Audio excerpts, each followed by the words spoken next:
एक गांव में दो भाई रहते थे। बड़ा भाई गंगाराम बहुत अमीर था। उसके घर में किसी भी चीज की कमी नहीं थी। वही छोटा भाई सेवकराम बहुत ही भोला और नेक दिल इंसान था। उसके परिवार में उसकी पत्नी और एक बच्चा था। वह इतना गरीब था कि वह मिट्टी के मकान में रहता था। गंगाराम की पत्नी के 3 पुत्रियों के बाद पुत्र हुआ था, तो गंगाराम ने एक बड़ा प्रोग्राम रखा जिसमें उसने गांव के और बाहर के बड़े बड़े अमीर लोगों को बुलाया था। सुबह से ही गंगाराम के घर के चारों ओर चहल पहल थी। कहीं पकवान बन रहे थे तो कहीं बच्चे खेल रहे थे और कहीं मेहमान आ रहे थे। गंगाराम के घर के चारों ओर खुशी का माहौल था। धीरे धीरे चारों ओर के मेहमान आ गए, पर आपके छोटे भैया सेवक कहीं दिखाई नहीं दे रहे हैं। अभी तक आए नहीं। आपने गांव में सबको बुलावा दिया है ना? अरे हाँ, बुलाया है उसको। आता ही होगा अपने बच्चों के साथ। तू यहीं रुक और मेहमानों को देख। मैं अभी आता हूँ व्यवस्था देखकर। इतना कहकर गंगाराम घर से बाहर चला जाता है और गुनगुनाता है, मैं उसको अपने प्रोग्राम में क्यों बुलाऊं? वो कहाँ और मैं कहाँ? मेरे यहाँ एक से बढ़कर एक अमीर मेहमान आ रहे हैं। अगर किसी को पता चल गया कि मेरा भाई इतना गरीब है तो मेरी नाक कट जाएगी। कुछ गांव के लोग सेवकराम के घर के आगे से गंगाराम के प्रोग्राम में जा रहे थे और सेवकराम अपने घर से खेतों पर जाने की तैयारी कर रहा था। जैसे ही वह घर से बाहर निकलता है तो उसको कुछ गांव वाले मिल जाते हैं। अरे सेवकराम, तू अपने भाई के घर नहीं गया? तेरी भाभी के बहुत दिनों बाद लड़का हुआ है। इसी उपलक्ष्य में तेरे भाई ने बहुत बड़ा प्रोग्राम रखा है। तू तो चाचा बन गया है और तू यहाँ, जबकि तुझे तो अपने भाई के घर सबसे पहले पहुँचना था। सेवकराम ये सुनकर दंग रह जाता है। इस बारे में उसे कुछ भी पता नहीं था, पर वह गांव वालों के सामने ऐसे बोलता है जैसे उससे पहले से सब पता है। अरे हाँ भाई, मुझे भी जाना है। बस थोड़ा सा खेतों पर काम बचा है, उसको मैं पूरा करके आता हूँ। जल्दी काम पूरा करके आ भाई। सुना है भाई गंगाराम ने बहुत ही स्वादिष्ट पकवान बनवाए हैं और उसने खाने पर पूरे गांव को बुलाया है। हाँ, ये तो बड़ी ही अच्छी बात है। तुम लोग चलो, मैं आता हूँ। जैसे ही गांव वाले वहां से निकल जाते हैं तो सेवकराम का मुंह उतर जाता है। ये तो बहुत खुशी की बात है, पर इसके बारे में तो मुझे कुछ पता ही नहीं है। चलो, मेरे बड़े भाई के घर पुत्र रत्न तो आया और मैं फिर से चाचा बन गया, पर मुझे इस बारे में कुछ बताया भी नहीं। शायद काम काज ज्यादा है, इसी वजह से मुझे बताना भूल गया होगा, वरना ऐसा हो नहीं सकता कि मेरा भाई मुझे न बुलाए। अरे भाग्यवान, तुमने सुना? तुम्हारी जेठानी के लड़का हुआ है। कुछ गांव वाले इधर से गुजर कर जा रहे थे। क्यों ना अपन भी चलें बड़े भाई के यहाँ? सुना है बहुत ही अच्छे अच्छे पकवान बने हैं वहाँ पर। अरे, ये तो बड़ी खुशी की बात है। आप फिर से चाचा बन गए और मैं चाची, परंतु उन्होंने हमें बुलाया नहीं। बिना बुलाए हम कैसे जा सकते हैं उनके प्रोग्राम में? बिना बुलाए वहाँ जाना सही नहीं होगा। अगर गांव में इस बात का पता चल गया कि हम बिन बुलाए उनके प्रोग्राम में आए हैं तो लोग क्या कहेंगे? बड़े भैया इतना बड़ा प्रोग्राम कर रहे हैं और इतने बड़े प्रोग्राम में पूरे काम की जिम्मेदारी भी उन्हीं पर है। तुम्हें पता है ना उनके पास कितना कामकाज होगा। इसी कामकाज की वजह से हमसे बोलना भूल गए होंगे, और प्रोग्राम वाला आदमी तो कुछ न कुछ तो भूल ही जाता है। आप लोग चलो ना, मैं अपने ताऊ का घर और अपने छोटे भाई को देख आऊंगा। कैसे चलें बेटा? मन तो मेरा भी बहुत कर रहा है जाने को, पर उन्होंने हमें प्रोग्राम का निमंत्रण भी नहीं दिया और ना ही हमसे बोला। उन्होंने फिर किस मुंह से उनके प्रोग्राम में जाएं? क्या हम अपने छोटे भाई से मिलने नहीं जाएंगे पापा? क्यों नहीं, हम जरूर चलेंगे आपके छोटे भाई से मिलने के लिए। क्यों आप छोटे बच्चे को झूठी तसल्ली दे रहे हो? तुम्हें पता है ना, तुम्हारे बड़े भाई हमें उनके बराबर नहीं समझते हैं, तभी तो उन्होंने हमें प्रोग्राम में नहीं बुलाया है। तुम तो सदा गड़े मुर्दे उखाड़ती हो। ऐसा नहीं है, वो हमको चाहते हैं, वो तो कामकाज की वजह से बुलाना भूल गए हैं। तुम्हें लग रहा है कि भैया तुम्हें बुलाना भूल गए हैं, तो तुम जाओ। बिन बुलाए मैं नहीं जाने वाली कहीं। मैं तो खूब खुश हूँ अपने घर में। आपको जाना है तो जाओ। ठीक है, मैं और मुन्ना चले जाते हैं। तुम्हें नहीं जाना तो मत चलो। आप जा रहे हो तो जाओ, पर उधर से जल्दी लौट कर आना। सेवकराम और उसका बच्चा प्रोग्राम में जाने के लिए तैयार हो जाते हैं। अब तुम प्रोग्राम में जा रहे हो तो बच्चे को देने के लिए कुछ तो ले जाना पड़ेगा। हाँ, बहुत देर से मैं भी यही सोच रहा था, बच्चे के लिए क्या ले जाऊं, और बाजार से ले जाने के लिए मेरे पास पैसे भी नहीं हैं। आप तो ये लकड़ी का झूला ले जाओ जो तुमने मुन्ना के लिए बनाया था। अब मुन्ना के कुछ काम का नहीं है। हाँ, यही ले जाता हूँ। इसमें बच्चा खूब आराम से सोएगा।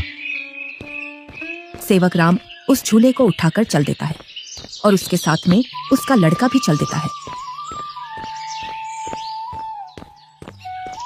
थोड़ी देर बाद दोनों प्रोग्राम में पहुंच जाते हैं। यहाँ तो खूब अमीर मेहमान आए हैं और बच्चे को देने के लिए शानदार और महंगी महंगी वस्तुएं लाए हैं। मेरा झूला तो इनके आगे कुछ भी नहीं है। सेवकराम मेहमानों पर महंगी महंगी वस्तुएं देखकर अपने झूले की ओर देखता है और मन ही मन में सोचता है, मैं क्यों इस झूले को यहाँ लाया? यहाँ तो एक से बढ़कर एक वस्तुएं हैं बच्चे के लिए। मैं भी क्या सोच रहा हूँ, भला हाथ की बनी चीज और बाजार की चीजों में अंतर होता है। बड़े भैया जरूर मेरे झूले को पसंद करेंगे, क्योंकि मेरा झूला सबसे मजबूत है, क्योंकि इसे मैंने अपने हाथों से बनाया है। और सेवक राम निसंकोच होकर मेहमानों के बीच में घूमने लगता है। वह देखता है कि उसके बड़े भैया और भाभी मेहमानों का स्वागत कर रहे थे। तभी गंगाराम की पत्नी की निगाह सेवक राम पर जाती है। तब वह गंगाराम से बोलती है, अरे भैया और मुन्ना तो आ गए, पर देवरानी नहीं दिख रही है। कहाँ आ गए? मुझे तो कहीं दिखाई नहीं दे रहे। वो रहे मेहमानों के बीच में। इधर सेवक राम के पास कुछ मेहमान आ जाते हैं।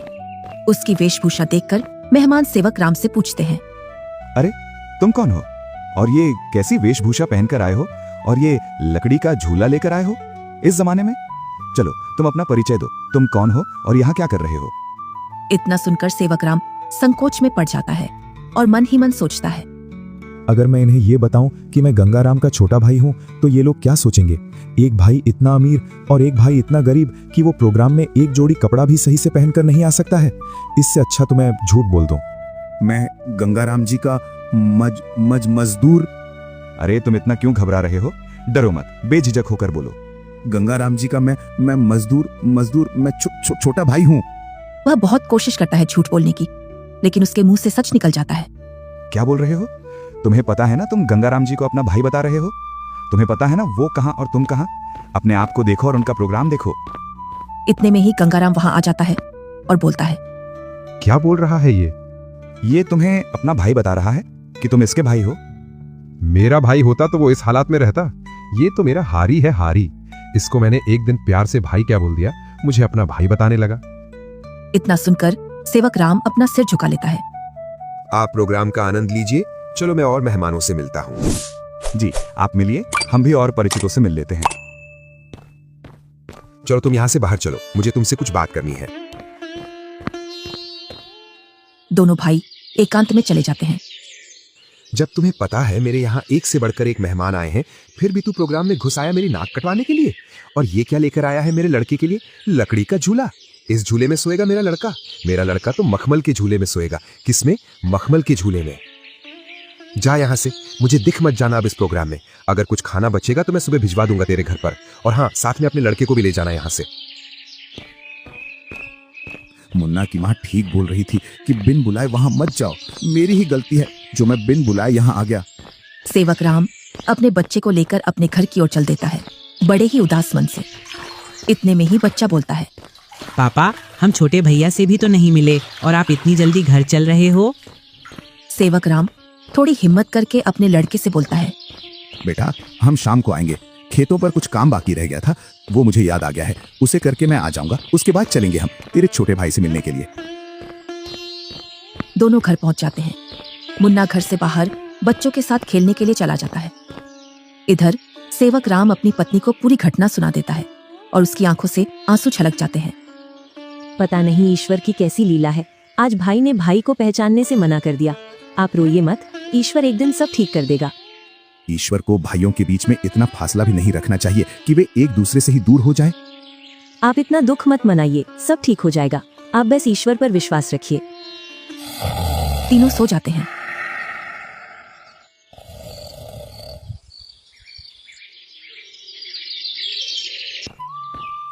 दूसरा दिन गंगाराम के दरवाजे को कोई बजाता है। पता नहीं अब कौन आ गया। कल का इतना थका हारा हूं, फिर भी लोगों को समझ में नहीं आता है और आकर दरवाजा खटखटाने लग जाते हैं। गंगाराम जैसे ही दरवाजा खोलता है तो वह देखता है कि सामने एक साधु खड़ा है। क्या है महाराज, क्यों दरवाजे को बजा रहे हो? कुछ नहीं बेटा, बड़े जोरों की भूख लगी है। बस थोड़ा सा खाना मिल जाता तो मेरी भूख मिट जाती। क्या खाना? यहाँ खाना मुफ्त में नहीं मिलता है, और ऐसी दोपहर में तुम्हें कहां से खाना ला कर दूं? बेटा घर में कुछ तो होगा, उसमें से ही कुछ खाने को दे दो जिससे मेरी भूख शांत हो जाए। इतना बड़ा गांव है, तुम्हें मेरा ही घर मिला खाना मांगने के लिए? यहाँ कुछ नहीं है, चले जाओ यहाँ से। इतना कहकर गुस्से में गंगाराम दरवाजा बंद कर लेता है। ईश्वर तुम्हें सदा खुश रखे बेटा। इतना बोलकर साधु वहां से चला जाता है। इधर गंगाराम की पत्नी गंगाराम से पूछती है, कौन आया था दरवाजे पर जो तुम इतने जोर से उस पर चिल्ला रहे थे? कोई नहीं, एक ढोंगी बाबा आया था दरवाजे पर, बोल रहा था खाना खिला दो, तो मैंने उससे मना कर दिया। यहाँ नहीं है खाना। तुम भी पता नहीं अब किस नशे में रहने लगे हो। कल का इतना सारा खाना बचा था, वो वैसे ही फेंकेगा। उसमें से कुछ खाना खिला देते। मैंने ये खाना गरीबों और ढोंगियों के लिए नहीं बनवाया है। ये खाना सिर्फ हम जैसे बड़े लोग ही खा सकते हैं। गंगाराम की पत्नी गुनगुनाते हुए वहां से अपने कमरे में चली जाती है। इनको तो पता नहीं अब किस बात का नशा आने लगा है। सीधे मुंह अब किसी से बात ही नहीं करते हैं। इधर साधु सेवक राम के घर के सामने पहुंच जाता है और बाहर से आवाज लगाता है। अरे घर में कोई है? अरे घर में कोई है? आवाज सुनकर सेवक राम घर में से बाहर निकल आता है। साधु को देखकर बोलता है, जी साधु महाराज, बताइए मैं आपकी क्या सेवा करूं? कुछ नहीं बेटा, बहुत तेज भूख लगी है। कुछ खाने को मिल जाए तो आत्मा तृप्त हो जाएगी मेरी। क्यों नहीं साधु महाराज, आइए आइए, जो कुछ हमारे घर में खाने के लिए मिलेगा हम आपको खिलवा देंगे। दोनों घर के अंदर चले जाते हैं। सेवक राम और साधु जमीन पर बैठ जाते हैं और सेवक राम अपनी पत्नी से बोलता है, अरे भाग्यवान, घर में कुछ हो तो खाने का साधु महाराज को ले आओ। सुबह की कुछ दाल रोटी रखी है और अभी खाना बनाने के लिए घर में कुछ भी नहीं है। अरे बेटी, तुम तो शर्माओ मत, जो घर में खाने का हो वही ले आओ, मैं तो खा लूंगा। सेवक राम की पत्नी जो घर में खाना था उसी खाने को गर्म कर लाती है। लीजिए साधु महाराज, गरीब के घर का खाना। हमारे पास तो खाने में यही है। अरे बेटी, तुम अपना मन इतना उदास मत करो। मैं तो ईश्वर की कृपा से जो मिलता है वही खा लेता हूँ। और तुम दोनों इतना उदास क्यों हो? कोई समस्या है आपके यहाँ? साधु महाराज, खेतों में इतना काम कर रहा हूँ, उतनी ही गरीबी आ रही है। गरीबी कम होने का नाम ही नहीं ले रही है। अब तो स्थिति ऐसी हो गई है, 2 वक्त का खाना भी बड़ी मुश्किल से मिलता है। पता नहीं ईश्वर हमारी कौन सी परीक्षा ले रहा है। ये कोई बीमारी तो है नहीं जिसका मैं आपको सही उपचार बता दूं बेटा। बस ईश्वर पर विश्वास रखो, सब सही हो जाएगा। फिर भी मुझे लगता है तुम मुझे तुम्हारी समस्या सही से बता नहीं रहे हो। इतना सुनकर सेवक राम और सेवक राम की पत्नी साधु महाराज को पूरी बात बता देते हैं कि किस प्रकार गंगाराम ने उनके साथ भेदभाव किया। साधु खाना खा लेता है। पता नहीं आपको हमारे हाथ का खाना कैसा लगा, सही लगा या नहीं। बेटी, तुम अपना मन उदास मत करो। तुम तो अन्नपूर्णा हो और तुम्हारे हाथ का खाना बहुत ही स्वादिष्ट है। इतना सुनकर सेवक राम की पत्नी खुश हो जाती है। तुमने बेटा आज मेरी आत्मा तृप्त कर दी है। अगर तुम आज मुझे भोजन नहीं देते तो पता नहीं आज भूख की वजह से मेरा क्या होता। साधु अपने थैले में हाथ डालता है और उसमें से एक पोटली निकालता है। इसमें क्या है साधु महाराज? ये पोटली बेटा बीजों का भंडार है। तुम जिस भी फसल का बीज चाहोगे वो बीज इस पोटली में से निकलेगा, जिससे तुम्हारी फसल साधारण फसल से 10 गुना ज्यादा निकलेगी। ये तो महाराज आपकी असीम कृपा है। ये मेरी नहीं, ईश्वर की कृपा है बेटा। बस एक बात का ध्यान रखना, इस पोटली के बारे में कभी किसी को मत बताना और इसमें से जो बीज निकले उन्हें बेचना नहीं। अगर तुमने ऐसा किया तो ये पोटली आपके किसी काम की नहीं रहेगी। जी साधु महाराज, मैं कभी ऐसा नहीं करूंगा। और साधु महाराज वहां से चले जाते हैं। साधु महाराज के पैर जैसे ही घर में पड़े तब से घर में शांति का अनुभव हो रहा है। हाँ भाग्यवान, अब ईश्वर की कृपा से सब ठीक हो जाएगा। जैसे ही सेवक राम ने अपने खेतों में उन बीजों की बुआई की तो चारों ओर सेवक राम की फसल के ही चर्चे थे। इधर गंगाराम अपने धन के घमंड में जी रहा था, जिससे वह किसी से भी सीधे मुंह बात नहीं करता था। इधर सेवक राम की संपत्ति बढ़ रही थी और गंगाराम की घट रही थी, और इसी के साथ गंगाराम के घर में अशांति भी बढ़ रही थी। कुछ ही दिनों में सेवक राम ने गांव में गंगाराम से भी बड़ा मकान बना लिया था और सेवक राम अब अपने घर में खूब खुशी खुशी रह रहा था। पर एक दिन, मालिक, अब मैं आपके यहाँ काम नहीं करूंगा। अब मुझे दूसरे गांव में आपसे ज्यादा जमीन मिल रही है और इससे भी अच्छी उपजाऊ। क्या बोल रहे हो हरिया तुम? तुम्हें पता है मेरे पास कितनी जिम्मेदारियां हैं? तुम चले जाओगे तो मैं अकेला कैसे खेती और घर संभालूंगा, और ऊपर से मैं अकेला आदमी। मुझे जहाँ मुनाफा मिलेगा मैं वहीं काम करूंगा मालिक। अगर मुझे इतनी ही मेहनत में मुझे वहाँ ज्यादा फसल मिलेगी तो मैं वहीं जाऊंगा। अरे हरिया, मैं भी तो तुम्हें खूब मुनाफा करवाता हूँ। बस तुम इस साल और रुक जाओ, मैं जब तक दूसरा हारी देख लूंगा। मालिक, 2 सालों से तुम मुझे बेवकूफ बना रहे हो। न तो तुम अनाज ज्यादा देते हो और न ही तुम दूसरा हारी रखते हो। मैं तो चला, तुम जानो और तुम्हारी खेती। अरे नहीं, ये तो चला गया। अब मैं क्या करूंगा? कई सालों से मैंने खेतों में काम भी नहीं किया है, जिससे अब मुझसे खेतों में काम भी नहीं होगा। क्यों ना मैं सेवक राम के यहाँ जाऊं। अब तक तो उसने उसकी सारी जमीन बेच दी होगी, क्योंकि हालात तो वैसे भी खराब चल रहे थे उसके। वो जरूर मेरे खेतों पर काम कर लेगा। गंगाराम सेवक राम से मिलने के लिए चल देता है। जैसे ही वह उसके घर के सामने पहुंचता है तो वह सेवकराम के घर को ढूंढने के लिए उस मोहल्ले में चारों ओर घूम जाता है। इधर ही थी उसकी झोपड़ी, पता नहीं किधर गई। बहुत देर से ढूंढ रहा हूँ, मिल नहीं रही है। तभी वहां से एक गांव का व्यक्ति गुजर कर जा रहा था तो गंगाराम उस व्यक्ति से पूछता है, अरे भैया, सेवकराम की झोपड़ी थी यहाँ, वो कहाँ है? कितने दिनों बाद आ रहे हो भैया इधर? शादी के बाद अब आया हूँ इधर। इसीलिए तो तुम्हें वो झोपड़ी नहीं मिल रही है। अरे भैया, तुम जो सामने मकान देख रहे हो बहुमंजिला, यही घर है सेवकराम का। ये कैसे हो सकता है? 2 साल पहले तो ये गरीब हुआ करता था। हाँ भैया, 2 साल पहले गांव में सबसे गरीब व्यक्ति यही था। पता नहीं भैया, इसने खेतों में कौन सा खाद डाला है जिससे इसकी पैदावार सबसे ज्यादा निकलती है। घर बताने के लिए बहुत बहुत धन्यवाद। और गंगाराम उस घर के अंदर चला जाता है। जैसे ही सेवकराम अपने बड़े भैया को घर के अंदर देखता है तो वह बहुत खुश होता है। अरे मुन्ना की माँ, वो देखो हमारे घर में कौन आया है। बड़े भैया, आओ भैया बैठो। अरे, तुमने इतना शानदार घर कैसे बनाया? तुमने तो पूरा ही नक्शा बदल दिया। बहुत ही शानदार घर बनाया है। कहीं तुमने चोरी चपाटी करके तो ये घर नहीं बनाया? नहीं भैया, मैंने कोई चोरी नहीं की है। ये तो मैंने अपनी मेहनत से बनाया है। ऐसी मेहनत तो तू पहले भी करता था, पर पहले तो तूने ऐसा मकान बनाया ही नहीं। भैया, आपसे क्या छुपाना, जब आपका प्रोग्राम था उसके एक दिन बाद हमारे घर पर एक साधु आया था। उसको हमने पेट भर खाना खिलाया था। आज उनके आशीर्वाद की वजह से ये सब है हमारे पास। इतना सुनकर गंगाराम का सिर घूम जाता है और उसकी आंखों तले सब सीन आ जाता है कि किस प्रकार उसने उस साधु को भगाया था। वो साधु तो सबसे पहले मेरे घर आया था। इसका मतलब ये सारा धन मेरा हुआ। क्या बोल रहे हो भैया? ये तो मैंने अपनी मेहनत से खड़ा किया है, ना कि जादू से। ये सब तुझे साधु के आने बाद ही मिला है ना? तो इस गांव में सबसे पहले साधु मेरे घर आया था। अगर मैं उसे खाना खिला देता तो ये सारी संपत्ति मेरी होती। इसका मतलब तूने मेरे अधिकार की संपत्ति छीनी है। ये तो मुझ पर गलत इल्जाम लगा रहे हो भैया।